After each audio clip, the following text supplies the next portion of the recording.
एक सांसद को उनके घर के सामने गोली मार दी जाती है और कोई कुछ नहीं कर पाता।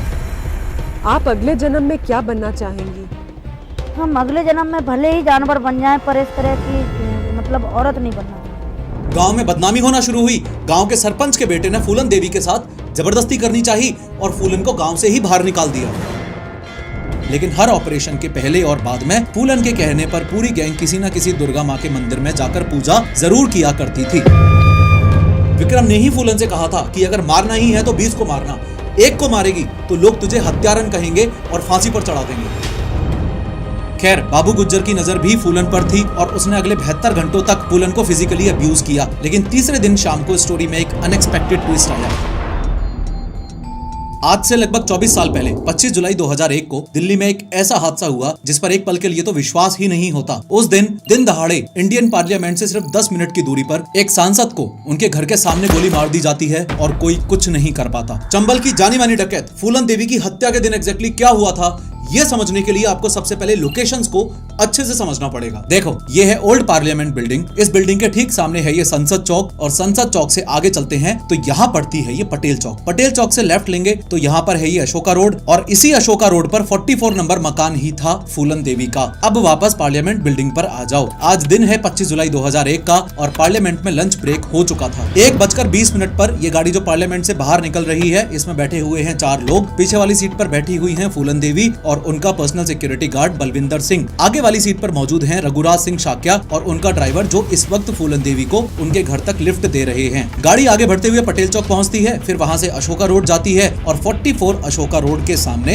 यानी कि फूलन देवी के इस घर के सामने फूलन देवी और उनके पर्सनल सिक्योरिटी गार्ड को ड्रॉप करके सांसद RS शाक्या और उनके ड्राइवर चले जाते हैं। जब फूलन देवी को उनके घर के सामने ड्रॉप किया गया, उसी वक्त यहाँ दूसरी तरफ एक ग्रीन मारुति 800 खड़ी थी जिसमें मंकी कैप लगाए 3 शूटर्स मौजूद थे। फूलन देवी और उनका पर्सनल सिक्योरिटी गार्ड जैसे ही अपने घर के अंदर जाने लगे, वैसे ही इन तीनों शूटर्स ने फूलन देवी का पीछा किया और पास जाकर फायरिंग शुरू कर दी। सिक्योरिटी गार्ड बलविंदर सिंह को पेट में एक गोली लगी और वो यहीं पर गिर गए। इस फायरिंग के दौरान फूलन देवी को टोटल 5 गोलियां मारी गईं, जिसमें से एक गोली पॉइंट ब्लैंक रेंज से सीधा उनके माथे के बीचों बीच मारी गई। गोलियों की आवाज सुनते ही फूलन देवी के पति उम्मेद सिंह बाहर आए। उन्होंने देखा कि खून से लथपथ फूलन देवी और बॉडीगार्ड जमीन पर गिरे हुए हैं और मंकी कैप पहने हुए तीनों शूटर्स अपनी ग्रीन मारुति 800 में बैठकर शूटिंग साइट से भाग रहे हैं। उम्मेद सिंह ने तुरंत एम्बुलेंस को कॉल किया और काफी देर इंतजार भी किया, लेकिन एम्बुलेंस आई ही नहीं। इसलिए फिर उम्मेद सिंह ने फूलन देवी और बलविंदर सिंह को अपनी पर्सनल कार में बिठाया और श्री राम मनोहर लोहिया हॉस्पिटल में लेके चले गए। ड्रोन शॉट की मदद से समझो कि ये है ओल्ड पार्लियामेंट बिल्डिंग, ये है पटेल चौक, ये है फूलन देवी का घर और शूटिंग साइट और ये रहा राम मनोहर लोहिया हॉस्पिटल। यहाँ देख के आपको साफ साफ पता चल रहा है कि राम मनोहर लोहिया हॉस्पिटल ज्यादा दूर है ही नहीं। बट स्टिल जब फूलन देवी को हॉस्पिटल ले जाया गया तब डॉक्टर्स ने उन्हें ब्रॉड डेड डिक्लेयर कर दिया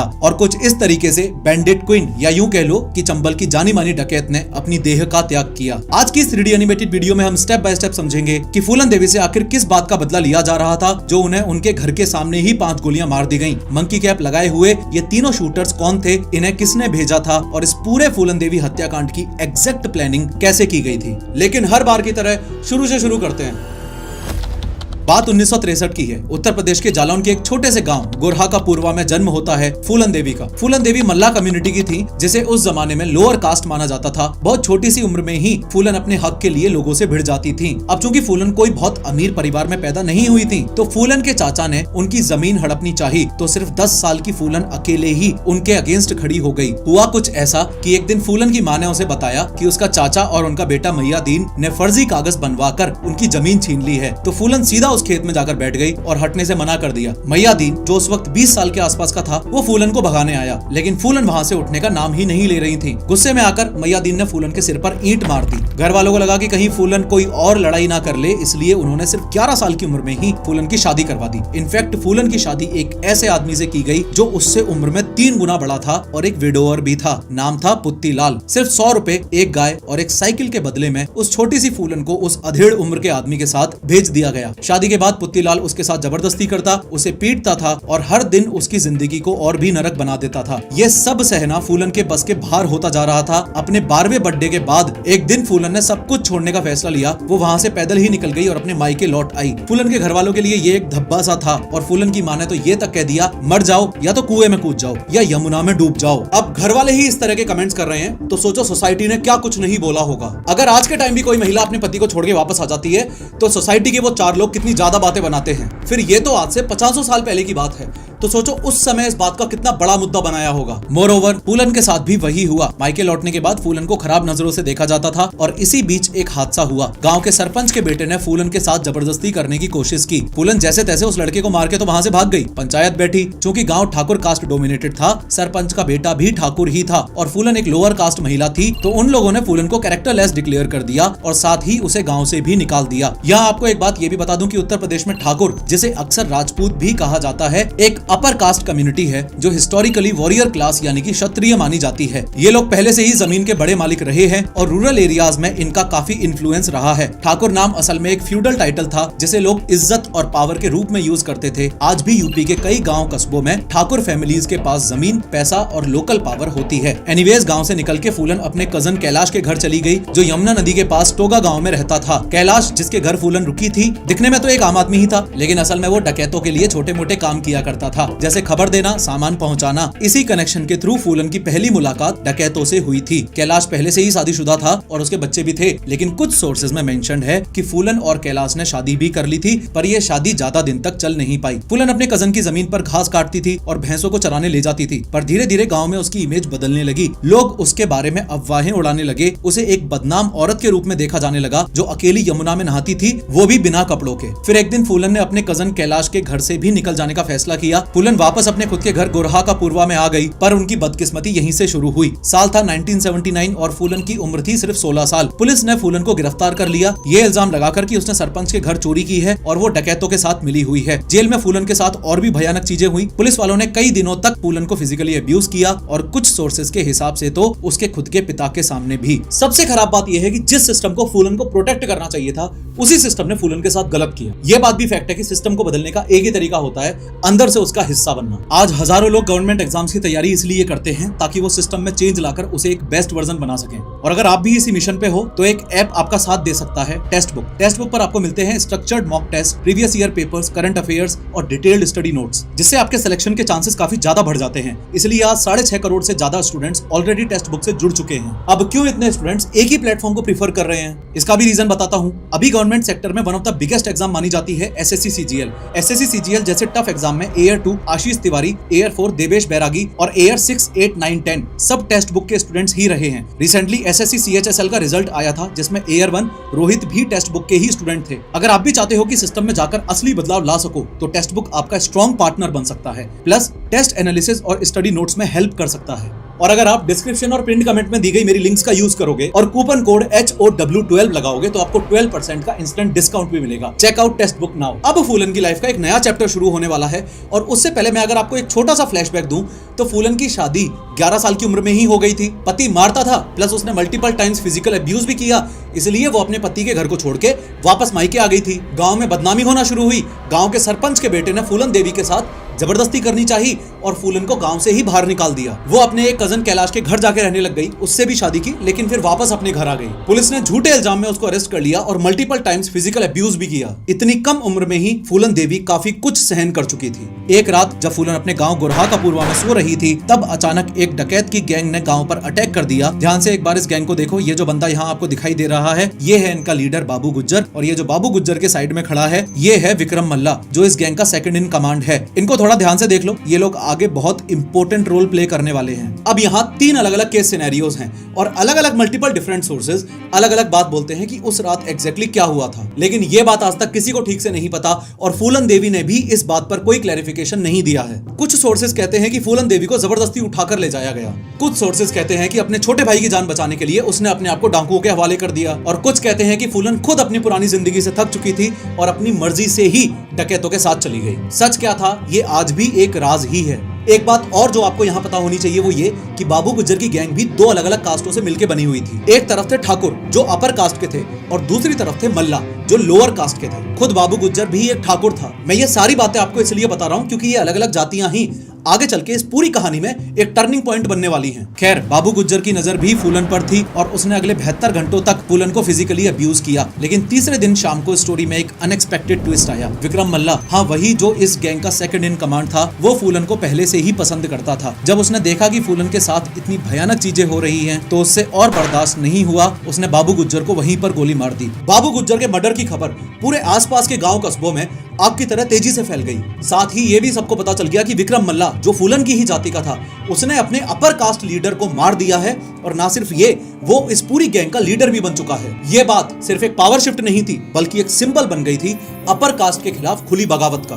फूलन अब विक्रम मल्ला के साथ रहने लगी थी। आखिर मल्ला ने ही तो बाबू गुज्जर से उसकी जान बचाई थी। धीरे धीरे फूलन को विक्रम से प्यार भी हो गया और दोनों का रिश्ता चंबल के गांव कस्बों में मशहूर हो गया। इनफैक्ट फूलन ने तो एक रबर स्टैंप भी बनवा लिया था जिसमें लिखा था, दस्यु सुंदरी दस्यु सम्राट विक्रम की प्रेमिका, यानी कि डाकू सुंदरी डाकू सम्राट विक्रम की प्रेमिका। विक्रम ने फूलन को सब कुछ सिखाया, बंदूक चलाना, जिंदा रहने के तरीके और जंगल के सारे रूल्स। उसने फूलन देवी के लंबे बाल कटवा दिए और उसके लिए एक ट्रांजिस्टर रेडियो और एक कैसेट रिकॉर्डर भी खरीदा, क्योंकि फूलन को गाने सुनने का बहुत शौक था। विक्रम ने ही उसे पहली बार बंदूक दी और फूलन कुछ ही दिनों में जबरदस्त शूटर भी बन गई। विक्रम ने ही फूलन से कहा था कि अगर मारना ही है तो 20 को मारना, एक को मारेगी तो लोग तुझे हत्यारन कहेंगे और फांसी पर चढ़ा देंगे, लेकिन अगर 20 को मारेगी तो नाम होगा और कहानी बनेगी। ये पूरी बात फूलन के दिमाग में प्रिंट हो गई। आपको आगे पता चलेगा कैसे। एनीवेज, अगले 1 साल तक विक्रम और फूलन ने अपनी गैंग को लेकर चंबल नदी के इन बीहड़ों में डाका डालना शुरू किया। विक्रम और फूलन की गैंग ज्यादातर अपर कास्ट के अमीर लोगों को लूटती थी और वो पैसा गरीबों में बांट दिया जाता था। धीरे धीरे लोग उन्हें रॉबिन हुड से कंपेयर करने लगे। इसके अलावा गाड़ियों को रोककर डाका डालते, अपर कास्ट गाँव और हवेलियां उजाड़ देते, कभी कभी लोगों का कत्ल या किडनैपिंग भी करते। लेकिन हर ऑपरेशन के पहले और बाद में फूलन के कहने पर पूरी गैंग किसी न किसी दुर्गा माँ के मंदिर में जाकर पूजा जरूर किया करती थी। फिर एक दिन फूलन सीधा पुत्तीलाल के गांव पहुंचती है, वही आदमी जिससे बचपन में फूलन देवी की शादी करवा दी गई थी और जो उसके साथ जबरदस्ती किया करता था। वहां जाकर फूलन ने उसे पूरे गांव के सामने खूब मारा और जाते वक्त वहां एक नोट भी छोड़ा जिसमें लिखा था, अगर किसी ने किसी बच्ची से शादी करने की हिम्मत की तो फूलन उसे छोड़ेगी नहीं, उसे मार दिया जाएगा। ये सिर्फ धमकी नहीं थी, एक वार्निंग थी उन सब के लिए जो छोटी बच्चियों से शादी करके उनकी जिंदगी बर्बाद करते थे। यहाँ एक बात आपको और बता दूं कि इस पूरी गैंग में जो ठाकुर थे उनको ऑब्वियसली अब विक्रम से दिक्कत हो ही रही थी। आपको पता चल चुका है क्यों। और इसी बीच पुरानी गैंग, मतलब कि बाबू गुज्जर की गैंग के 2 पुराने डाकू श्री राम सिंह और लाला राम सिंह जेल से बाहर आ जाते हैं। दोनों ही ठाकुर थे, यानी कि अपर कास्ट के थे और दोनों ही जेल जाने से पहले बाबू गुज्जर की इसी गैंग के साथ काम किया करते थे। जेल से निकलते ही इन्हें 2 बातों से प्रॉब्लम हो गई। पहली बात ये कि विक्रम मल्ला ने बाबू गुज्जर को मार दिया है और अब खुद गैंग का लीडर बन चुका है, और दूसरी जो इनके लिए और भी बड़ी बात थी वो ये कि विक्रम एक लो कास्ट का आदमी था। यह बात दोनों भाइयों को हजम ही नहीं हुई। उनके लिए कास्ट बहुत ज्यादा इंपॉर्टेंट थी, इसलिए दोनों भाइयों ने मिलकर विक्रम को खत्म करने का प्लान बनाया और विक्रम की ही गैंग के कुछ लोग उसके खिलाफ हो गए, यानी कि ठाकुर श्री राम सिंह और लाला राम सिंह के साथ जाकर मिल गए। आज दिन है विक्रम की मौत का, 13 अगस्त 1980। सब कुछ रोज के जैसा ही था और डेली की तरह विक्रम और फूलन रात को अपने कैंप में सोने के लिए चले गए। तभी एक गोली चलने की आवाज आई। उसी सेकंड विक्रम उठ के बैठ गया। पहले तो उन लोगों को लगा कि पुलिस ने उनकी गैंग को घेर लिया है। पुलिस से बचने के लिए फूलन और विक्रम अपनी राइफल्स ढूंढने लग गए, लेकिन बदकिस्मती से वो वहाँ थी ही नहीं। और यही वो मोमेंट था जब विक्रम को लग गया था कि ये एक ट्रैप है। अगले ही पल श्री राम और लाला राम कैंप में घुस गए और बिना किसी वार्निंग के सीधा विक्रम पे गोली चला दी और विक्रम वही फूलन की गोद में ही मर के गिर गया। श्री राम और लाला राम की सनक अभी भी पूरी नहीं हुई और उन्होंने फूलन को उठाने का ऑर्डर दे डाला। फूलन कुछ समझ पाती उससे पहले ही श्री राम के साथ वाले डाकुओं ने फूलन के हाथ पैर बांध दिए और उसको उठा के एक बोट में डाल दिया। ये बोट सीधा जाकर रुकी इस बहमई गाँव में। लोकेशन का ओवरव्यू आप ऐसे ले सकते हो कि यहाँ कहीं चंबल की किसी बीहड़ में से फूलन देवी को उठाया था और कुछ किलोमीटर दूर यहाँ बहमई गाँव में ले गए थे। रोने लगी तो डांटा कि रोती क्यों है? ये जो मैंने बताया अभी 50% है, 100% देखना चाहती है? ये देख। बहमई गांव में फूलन को एक ऐसी झोपड़ी में कैद करके रखा गया जहां सिर्फ अंधेरा था। इस अंधेरे में उसे 3 हफ्तों तक रखा गया।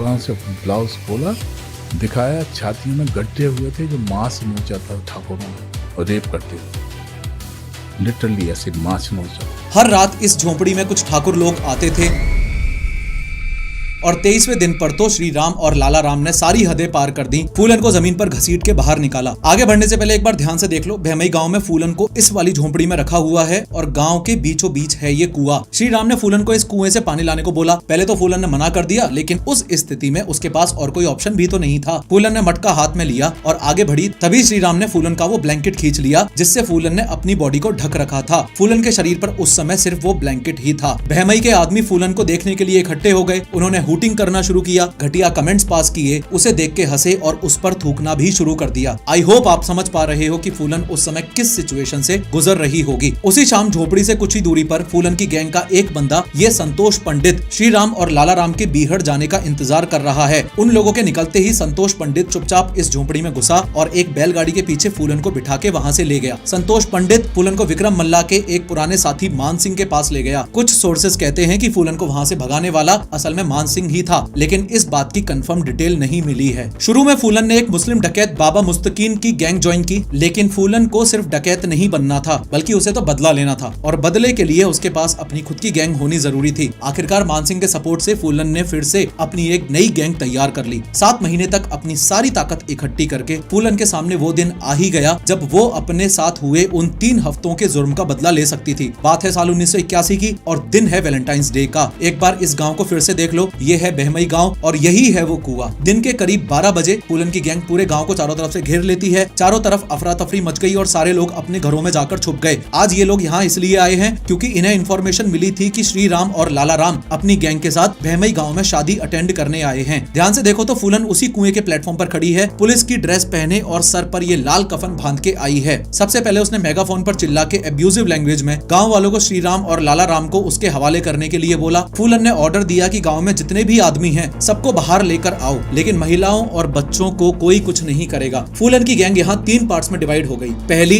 तो वो जो गांव को घेर के खड़ी थी और पहरा दे रही थी, दूसरी घर घर में जाकर आदमियों को घसीट के बाहर लेकर आ रही थी और तीसरी घरों से कीमती सामान और बर्तन चुरा रही थी। सारे आदमियों को बाहर लाया गया और एक एक करके सबसे श्री राम और लाला राम के बारे में पूछा गया। वहाँ मौजूद आदमियों में से 2 बंदे श्री राम और लाला राम की गैंग के ही निकले, बट श्री राम और लाला राम उस समय भैमई गांव में मौजूद ही नहीं थे। बाकी लोगों ने कसम खाई कि उन दिनों के बारे में किसी को भी कोई आइडिया नहीं है। लेकिन आज फूलन देवी के सिर पर तो खून सवार था। उसने 22 बंदों को एक लाइन में खड़ा किया और फिर से पूछा कि श्री राम और लाला राम कहाँ है। जवाब ना मिलने पर सबको एक ही साथ गोली मरवा दी। टोटल 150 गोलियां चली और 22 के 22 लोगों की मौत हो गई। हालांकि एग्जैक्ट नंबर्स थोड़े अनक्लियर हैं। कुछ सोर्सेस कहते हैं कि 20 लोग मरे और एक सर्वाइवर के मुताबिक 26 लोग लाइन में खड़े हुए थे। ये हत्याकांड इतना भयानक था कि सरकार ही हिल गई और उस टाइम उत्तर प्रदेश के चीफ मिनिस्टर वीपी सिंह ने तो इस पूरे हत्याकांड की मॉरल रिस्पॉन्सिबिलिटी लेते हुए रेजिग्नेशन तक दे दिया था। फूलन के सिर पर 10,000 का इनाम रखा गया और यहीं से फूलन बैंडिट क्वीन के नाम से फेमस हो गई मीडिया की वजह से। अब फूलन देवी का नाम डाकुओं की दुनिया में सबसे बड़ा बन चुका था। इस कांड के बाद ठाकुर फूलन के और ज्यादा अगेंस्ट हो गए थे। अब सेंट्रल गवर्नमेंट के लिए सबसे बड़ी टेंशन ये बन गई थी कि कहीं ये पूरा मामला कास्ट वायलेंस में कन्वर्ट ना हो जाए। उस टाइम की प्राइम मिनिस्टर श्रीमती इंदिरा गांधी के लिए सबसे बड़ा इंपॉर्टेंट इशू बन गया था कि फूलन देवी को कैसे भी करके सरेंडर करवाना है। फूलन और उसकी गैंग लगातार उत्तर प्रदेश और मध्य प्रदेश के बीच घूमते रहते थे, इसलिए दोनों स्टेट्स की पुलिस ने फूलन से सरेंडर करवाने की प्लानिंग शुरू कर दी।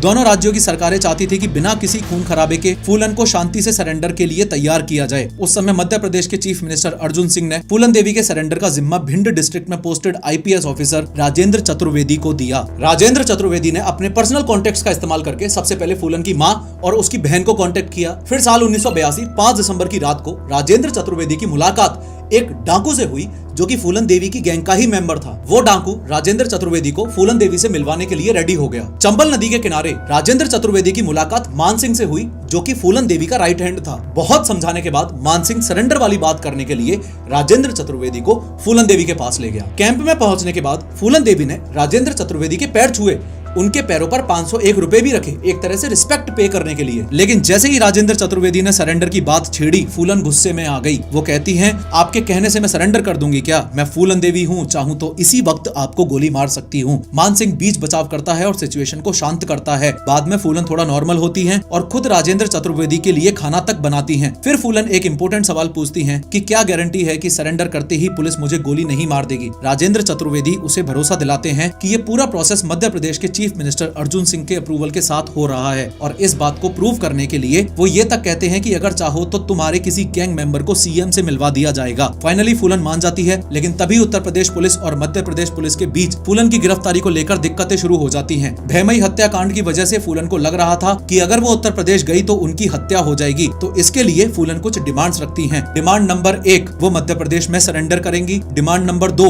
उनकी गाय और बकरी को भी उत्तर प्रदेश से मध्य प्रदेश लाया जाए। डिमांड नंबर 3, उनको A ग्रेड जेल में रखा जाए। डिमांड नंबर 4, उनके भाई को सरकारी नौकरी दी जाए। डिमांड नंबर 5, परिवार को जमीन दी जाए। डिमांड नंबर 6, उन्हें या उनके गैंग के किसी भी मेंबर को फांसी की सजा ना दी जाए। इन डिमांड्स के चलते दोनों स्टेट्स की पुलिस के बीच टेंशन इतनी ज्यादा बढ़ गई कि आपस में गोलीबारी तक की नौबत आ गई थी। उत्तर प्रदेश पुलिस ने गुस्से में आकर मध्य प्रदेश पुलिस के 6 पुलिस वालों को गिरफ्तार तक कर लिया था और इस पूरे हंगामे के चलते सरेंडर का प्लान फेल हो गया। Everything came back to zero. अब राजेंद्र चतुर्वेदी को फिर से फूलन को सरेंडर के लिए मनाना था। वो फिर से फूलन से मिलने पहुंचते हैं, लेकिन इस बार वो अकेले नहीं गए, बल्कि अपनी बीवी और अपने छोटे से बच्चे को लेकर वहां पहुंचे। फूलन की गोद में उन्होंने अपना बच्चा रख दिया। फूलन को यकीन दिलाया कि चाहे मेरा बच्चा गिरवी रख लो, पर मेरी बात पर विश्वास करो। इस बार फूलन का दिल पिघल जाता है। जैसे तैसे करके फूलन ने सरेंडर के लिए एग्री कर लिया। प्लस सरकार ने फूलन की डिमांड्स तो मान ही ली थी और भैमई हत्याकांड के ऑलमोस्ट 2 साल बाद यानी कि 13 फरवरी 1983 को सरेंडर की डेट फिक्स की गई। जगह थी मध्य प्रदेश का ये भिंड जिला। फूलन तब तक इतनी फेमस हो चुकी थी कि उनके सरेंडर को देखने के लिए ही 8000 से ज्यादा लोग वहां मौजूद थे, वो भी बिना किसी सोशल मीडिया के। सोचने वाली बात है। ये जो स्टेज आपको दिख रहा है, ये ही वो जगह है जहां अभी कुछ ही देर में फूलन देवी सरेंडर करने वाली हैं। स्टेज पर मौजूद हैं ये मध्य प्रदेश के chief minister Arjun Singh. Side में माँ दुर्गा और महात्मा गांधी की फोटोज रखी हुई हैं। सब फूलन के आने का इंतजार कर रहे हैं। तभी एक जोरदार चांटे की आवाज आती है। ये चांटा फूलन देवी ने एक रिपोर्टर को मारा था जब उसने सरेंडर से पहले ही उनकी फोटो क्लिक कर ली थी। फूलन को पता था कि उनकी एक फोटो लाखों में बिकती है और फूलन ने अपने हिस्से के पैसे भी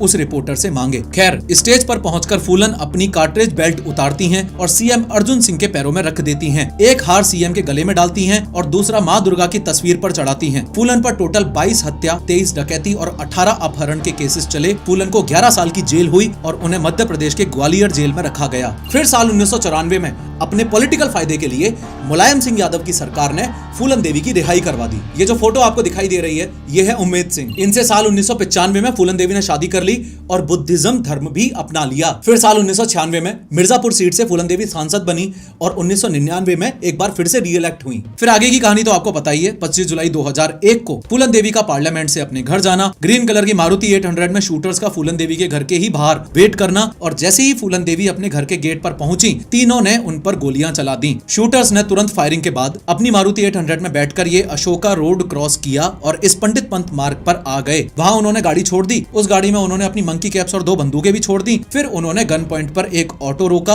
उसमें बैठे और वहां से फरार हो गए। पुलिस ने कुछ ही देर बाद वो मारुति 800 गाड़ी तो बरामद कर ली। उसमें 2.32 कैलिबर की रिवॉल्वर्स और मंकी कैप्स मिली। लेकिन सबसे बड़ा सवाल ये था कि ये सब किसने किया और उससे भी बड़ा सवाल ये था कि क्यों किया। पुलिस इन्वेस्टिगेशन में लगी ही थी कि 27 जुलाई को एक आदमी पंकज उर्फ शेर सिंह राणा मीडिया के सामने आया और उसने फूलन देवी की हत्या की जिम्मेदारी ली और खुद ही सरेंडर कर दिया। 100 बात की एक बात यह है कि 1981 में फूलन देवी ने भैमई गांव में जो 22 ठाकुरों को एक लाइन में खड़ा करके गोली मारी थी, उसका बदला लेने के लिए शेर सिंह राणा ने इस फूलन देवी हत्याकांड को अंजाम दिया था। साल 2014 में कोर्ट ने शेर सिंह राणा को लाइफ इम्प्रिजनमेंट की सजा सुनाई थी, लेकिन साल 2016 में दिल्ली हाई कोर्ट से उन्हें बेल मिल गई और वो जेल से बाहर आ गए। ये बात भी सच है कि फूलन देवी की बहन मुन्नी देवी ने एक वक्त पर राणा के खिलाफ गवाही दी थी, लेकिन बाद में उन्होंने अपना स्टेटमेंट बदल दिया और बोला कि फूलन देवी के हस्बैंड उमेद सिंह भी फूलन देवी के इस हत्याकांड में शामिल हो सकते हैं। लेकिन कोर्ट ने इन सब बातों को नहीं माना और शेर सिंह राणा को ही फूलन देवी हत्याकांड का जिम्मेदार ठहराया था। अगर आप भी सिस्टम के अंदर जाकर उसको बदलना चाहते हो तो टेक्स्ट बुक ज्वाइन करो और स्पेशल डिस्काउंट के लिए पिन कमेंट और डिस्क्रिप्शन में दी गई मेरी लिंक्स का यूज करो। खैर, इस वीडियो में मैंने बताया है कि स्ट्रीट फूड्स कैसे यंग इंडियंस की जान ले रहे हैं। क्लिक करो और जरूर देखो।